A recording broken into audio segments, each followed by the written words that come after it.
Hello everybody and welcome back to our Variag Hordes campaign. As you can tell from the date here, we have advanced quite a bit from the previous episode. There has been a lot of building and very little action. That is because Harad has moved off into the north to complete its conquest of Harandor. They've taken the capital of Harandor here, they've taken its northern coastal settlement, and they are closing in for the kill in this northern settlement here. It's under siege. It has not fallen yet, but I imagine it will soon. Now, Harandor will not be eliminated if that falls, because they do still have minus honor, which we gifted to them. So, plans for the future might include resettling Harandor in their homelands, potentially, because it would be nice for me to get some trade with these coastal settlements. They were helping out quite a bit. But otherwise, Harad has basically left us alone with the exception of agents. Agents have been a huge problem. This Kill the Killer, and there was another assassin who may have been even better in terms of skill, and they've been killing my family members. I lost a couple of family members a couple of turns ago, and bribing my settlements. So this was just bribed a turn ago. And so now I'm in the long process of rebuilding everything that I had built here. Very disappointing. And the problem was I had nobody in here, just a single token unit of probably mercenaries, and no agents. Agents, though, are a great insurance against bribery because the AI, I guess, calculates that it's not worth it, or the price is simply too high. So if you want to prevent bribery, which you probably do, then make sure you've got an agent in every settlement. It could be a scout, it could be a rogue, it could be an emissary, or a family member. But the problem was the family member who was here was assassinated, and then they bribed the settlement.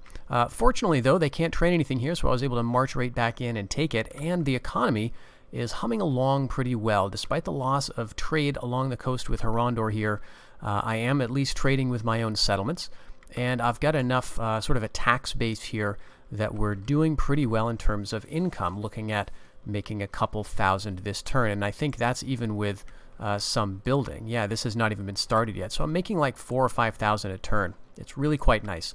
And so we're almost up to 50,000 in the bank. I'm surprised at that. Of course, we rocked in here with about 100,000, I think, in the treasury. So fortunately, we did not have to deplete all of that. Some other things that happened, we took these forts. Again, these just had token garrisons of skirmishers inside, and so it was extremely uneventful. But this is helping our trade income a little bit. Each of these does make some money. They get some land tax, some income tax, and some trade. Not a lot, but it is going to help. And we did, of course, take Karas Nan. Harad took this settlement, but you can see they've got it very under-garrisoned. And so what we are going to do is take that back. Now, we should talk about long-term goals, because we could argue that we have achieved everything we set out to do. We started over in Khand, we sailed, well, we did. We sort of sailed overland up through the east and down through Rovanian, through Ithilien, and here into Umbar, and settled. And we look like we are in a pretty good position. I'm no longer worried about Harad coming in, and pushing me out of here, at least in the next, 20 or 40 turns. Once the war with Harandor ends, I am a little concerned about that. I believe Harad is still at war with the Reunited Kingdom and Rohan, so if they conclude their war with Harandor, they will still have a neighbor to their north that they are at war with, and that may keep them busy, but it may also be the case that they will end their war with the Reunited Kingdom and Rohan. They did it before. There's a brief peace between those factions, so it could happen again, or it could happen that they just stop fighting with them, even though they are technically at war, and start back towards me. So I don't believe that we can necessarily sit on our laurels just yet. What I'd like to do before we can claim real victory here is head over around central Harad, I would say.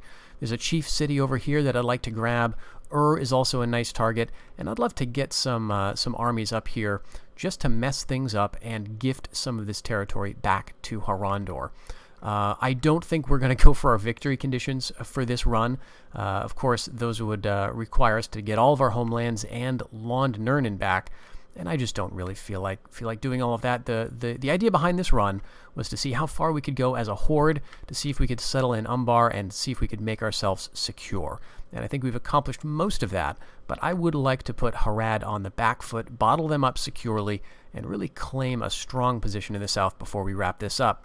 To that end, we have done some great building. We have built all the way up to our highest military development here, which is the Warlords Barracks, and that has given us a really nice roster for what it is. This is, of course, an outland region for us, and so we don't get our full native troops. We don't get those archers of Khand or the horse archers of Khand. We don't get our Variag warriors with the two-handed axes. We do, of course, get our Dragon Guard, but no Dragon Shield riders. That said, we do get some horse archers, and some very cheap and effective ones too. The Step Out riders can be trained en masse and sent out in stacks of something like 8 or 10 units, and they can do a lot of damage just by themselves. And we also get some cavalry with the Variag riders. This is going to be good against other riders, hitting infantry in the flanks or the back, chasing away archers. So this is going to be our strike force along with our general's bodyguard units. And we get some solid infantry. We get some archers, some foot archers for just dealing with enemy ranged units, as well as provoking them to attack us. We get a pretty decent infantry line as well. We've got Variag Axemen for attack and Retainer Spearmen for defense. The Spearmen are actually not too much worse in attack than our Axemen are. They are quite a bit more expensive, but they are going to be very good against riders. They're going to get a combat bonus in the deserts, and so they're going to have better morale and everything. This is a pretty decent roster. We've even got some cheaper troops to round out the line, like these nomadic watchmen. The skirmishers, though, I think these are going to be essentially just garrison duty.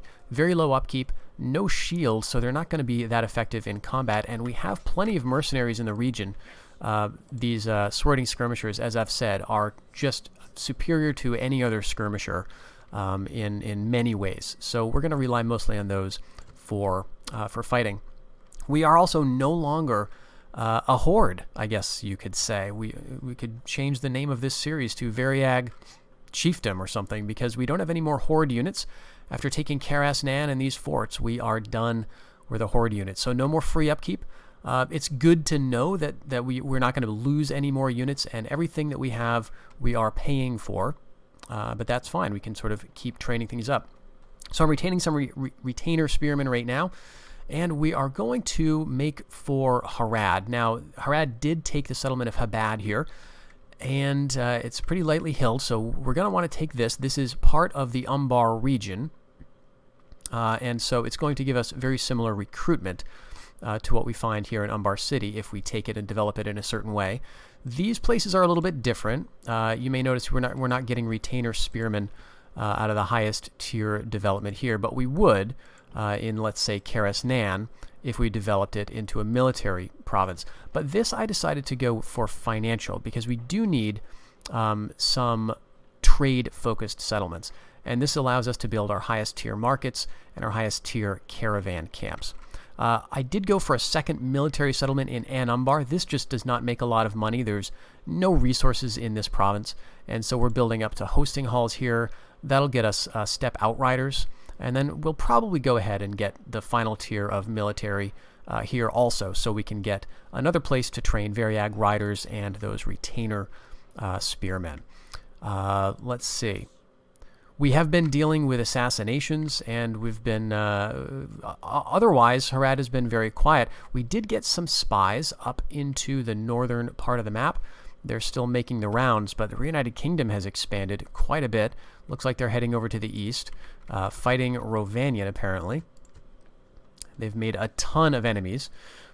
Northrune is still alive. I have no idea where they are. They're a horde, apparently, and they're at war with lots of factions. They're at war with Dale, but I just can't find their armies. So I'm thinking they might be extremely small in terms of their military. Rune is still around as well.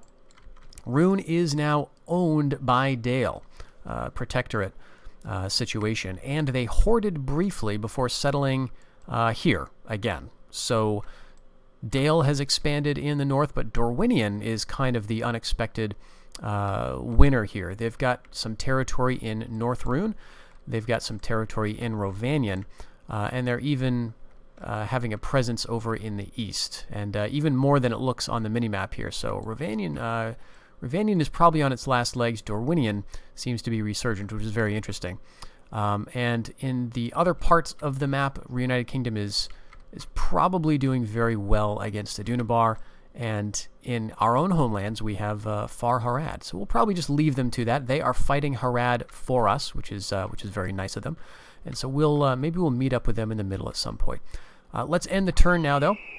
One thing that I have been worried about in the past few turns is my family members. We do not have a lot of these guys left. The old guard has all passed away for the most part. Unfortunately, we lost Fand the Hunter, who is our great cavalry general from pretty much the beginning of the run. And so now we only have, I think, 3 family members. We've got this old guy, Hadi, of the tribe of the Silken Knot. He is the heir, but he's already middle-aged, and he's looking a little gray-haired over here. Our faction leader is Uldor of Umbar, and he's middle-aged as well. We don't have a family member in Karis Nan anymore. He was assassinated, and the same thing with Athendad. And the youngest family member we have is a new son-in-law, married one of our daughters, and he is mature, so that's good.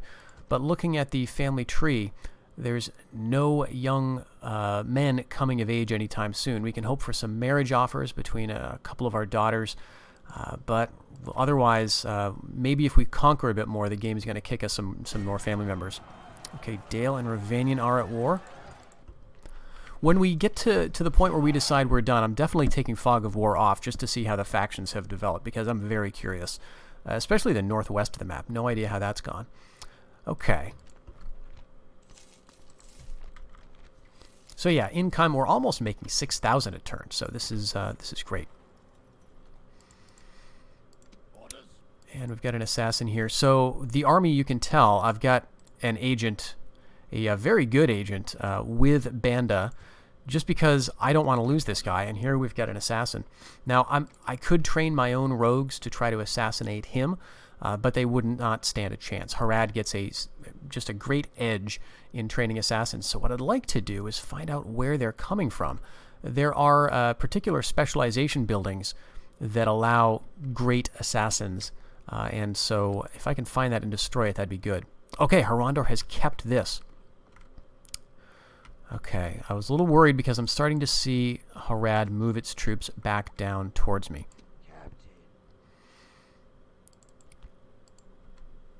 Well, I think we got to deal with this army. And let's see, this looks fairly small. Let's get the spy over there. All right. I'd rather see Spearmen of the Serpent than Swords of Harad, so that's kind of good. Also training some Gondorian axemen. Where are they coming from? Maybe their island can train them. They do start with this. Have they conquered territory in Gondor? I wouldn't think so. That's very interesting. In any case, this does not look like a super threatening stack. So what I may do is let's continue over here, and I want to try to project towards Akas Anabon, because I think Habad is going to be a while before they can train anything. And so we've got these retainers. Let's go ham on a bunch of horse archers, and then we'll can't train anything good out of here. So we'll wait a few more turns, and that should be all set. Okay, meantime, in my financial settlements, I'm not bothering generally to build military stuff because if you look at the availability, it's really kind of weak. So with a financial settlement, you only get these 2 tiers of barracks. So at tier 1, I would get Footmen of Harad, and at tier 2, I would get Plainsman Skirmisher levies. That is not very helpful. So I'm thinking these units, if I need them, they're basically going to be garrison stuff. And I can train them out of Umbar City. I can eventually train them out of the forts once I get some stuff built here. So I'm not going to bother training barracks because they are going to cost me some upkeep. And I will, on the other hand, continue to train here. But maybe I will go ahead and train some skirmishers in Umbar just so that I can start getting these troops out and beefing up garrisons. Oh, wow. Big Dorwinian army there. And I'm sending this scout to check out the Anduin Vales. There's some signs of devastation over there. Oh, please don't. Please don't. Please don't. Okay. I don't think he got him.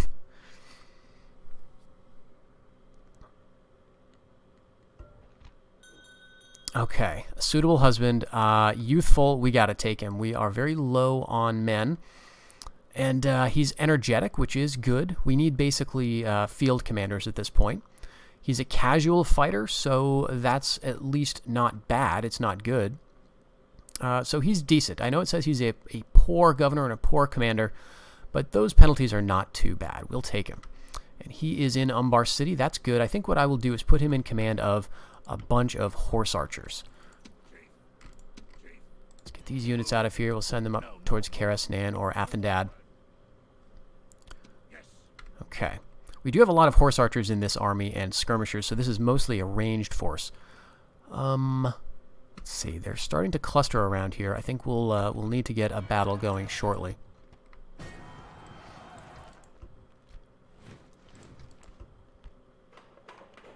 All right. So Athendad has provincial pacification, and we've got the local trader going. So Brawling Ring. Here we can make footman levies. So again, this is going to give me just a bit more public order here. It's not going to cost me anything, and it's cheaper to build than a barracks. So I'm going to go ahead and get some footmen out of the forts if I really need them. And we're doing quite good with economy. Athendad, I could develop Outland Dominion here, and it wouldn't even cost me that much, but I'm going to wait. I'm going to wait until some of these armies leave, and let's spend the money in Karasnan instead. We don't have a governor here, which is a real shame. We had a pretty decent governor there, but he got assassinated. So let's build... let's see, we're going to be dipping into our profits this turn, but I think, Trials of Blood is always a pretty good option. It's going to give us 200 extra profit, and that's barely going to be cut into by the mismanagement. Get us a bit of growth also. So yeah, we'll go for that. I'm going to go ahead and train another scout. Well, actually, let's see. Our scout's better off from here. Where's our market? Yeah, scout's level 2 from Umbar, but here they're going to be just level 1. So, well, yeah, let's train a sort of a general purpose scout, and he can sort of leave... actually, we've already got 2. Well, let's get them out. Let's get the one who has the worst traits, and just keep an eye on armies. And then we'll keep doing that, and we'll get scouts around into the world. Okay, so if we deal with this big army, that would free us up to threaten Akas Anabon, and that would get the pressure off of us in terms of Athendad. So I want to do that. They're going to stick around and fight, and they've got, let's see, 2 units of archers. And that's it. And they're looking like a pretty beaten up army. So how many swords of Harad? 1, 2, 3. This is not bad at all. Let's do it. The balance of power is showing this to be about even, and that's because I've got a lot of horse archers and skirmishers, but I think we can manage to make that work. We are going to have to play a little bit differently because we don't have those heavy hitters anymore. We don't have the Dragon Shield Riders. They're all gone.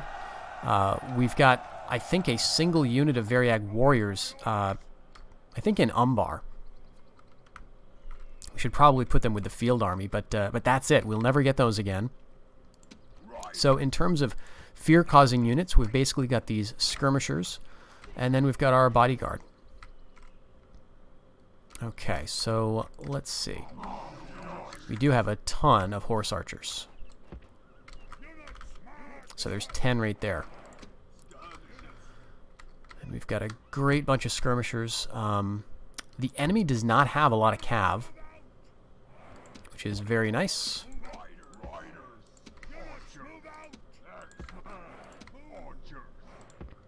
Okay.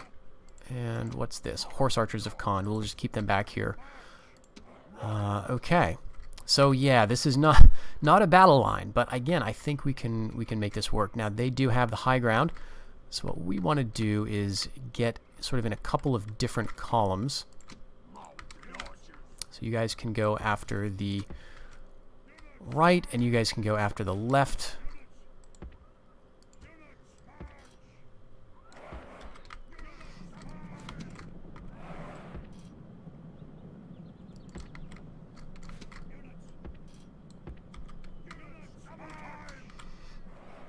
If I can get them to come down off the hill, that would be nice. Those two archers are going to be something of a problem, but...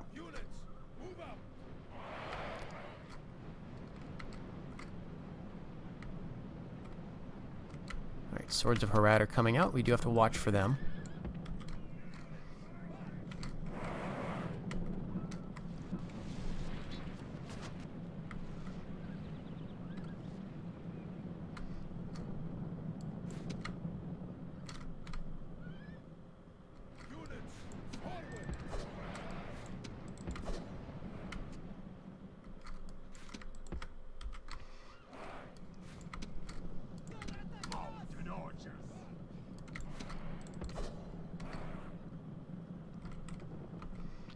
Alright, I gotta get out of here.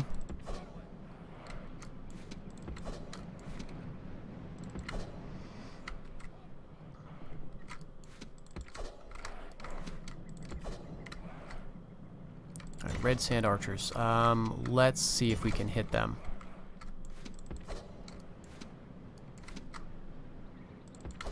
Harad riders, we could probably take out. Yeah. Alright, I think we can push these archers into a rout. The warlord of the enemy army is running like a startled General's routing. If we kill him, these archers are going to be gone. good eating. Yep, there he goes. Alright, pull out of here.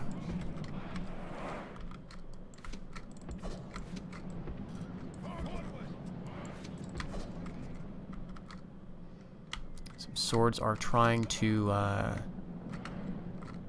catch me.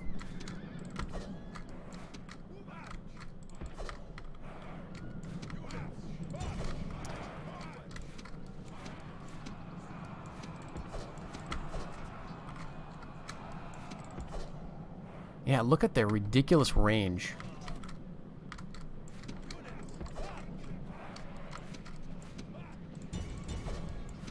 Alright, this is a bit dangerous. We're running them right into Swords of Harad, but I think they'll rout. There we go. Once the general is gone, the Swords of Harad are pretty easy to rout.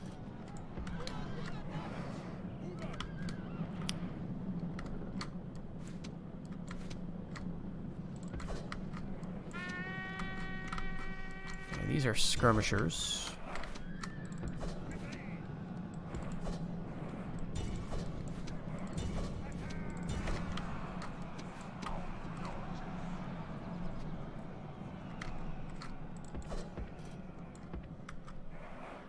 That Scarlet Shields chasing my horse archers. There's not many of them. Not too worried about that. Nice thing is, you know, being settled, we can retrain things. We can bring the army back over to Umbar, and we can make good these losses. Alright, we are getting near to the end of our ammunition. Oh, let's get out of here. Looks like we took care of those Scarlet Shields, which is very nice. That was a very threatening unit, but I think there were only a very small number of them left anyway. Alright, let's take out these swords real quick. And I I think we're going to want to hit these guys as they fall back. Yeah, we're out of arrows.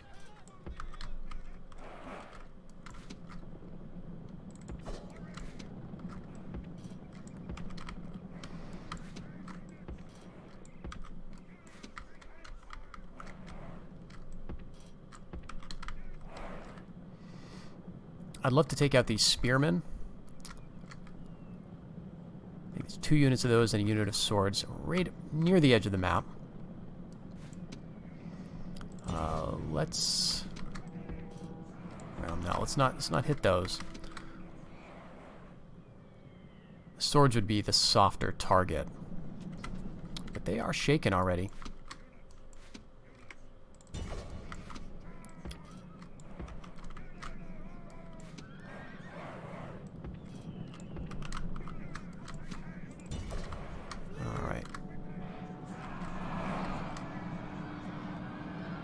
Steady, shaken. There they go. Alright, now let's hit the spears routing already. And let's see if we can get the other unit of spears to rout before they hit the end, and then the footmen can just go away. Killed 75%. I think we would need to kill, I think it's like 85 before we can get the army to disappear. Very nice. Should be able to cut down most of these guys. And with that, yeah, 85%. So,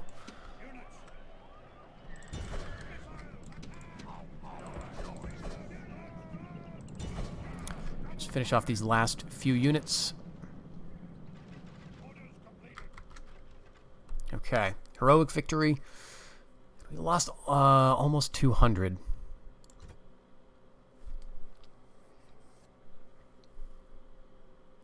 But that was almost entirely our horse archers. And that's the thing fighting Harad. You know, you'll typically do well, but you'll take losses. Whereas if you're fighting, you know, like Rune or another Northmen faction, you would not have nearly as much of a problem. So here's what I might want to try. Can I get you to retreat closer to the city? No. Get you retreat into the city. Okay, do I want to try this? Let's see. I think all of these armies can reach me here. So let's go here. Let's get a siege going. Not really any good mercenaries here, but we are retraining reinforcements in these other settlements, and we'll get some of them up here. If I can take this, maybe I can hold it, but maybe I'll just destroy everything and then cause a big distraction. So let's see what they do.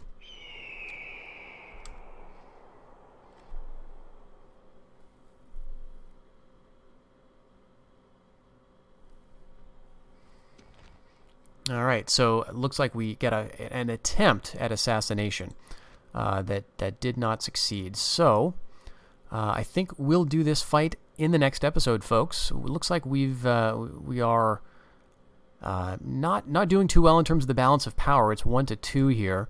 They've got a couple swords of Harad. Geez, just a lot of cavalry here. And a bunch of spearmen. So this looks kind of, you know, these are good units. I'm honestly a little more worried about the Harad riders because there's a lot of them, and if they catch our horse archers, which they can, we are going to be in trouble. So we'll have to see how that goes. But until then, folks, take care, and I hope you will join me for that. Bye-bye.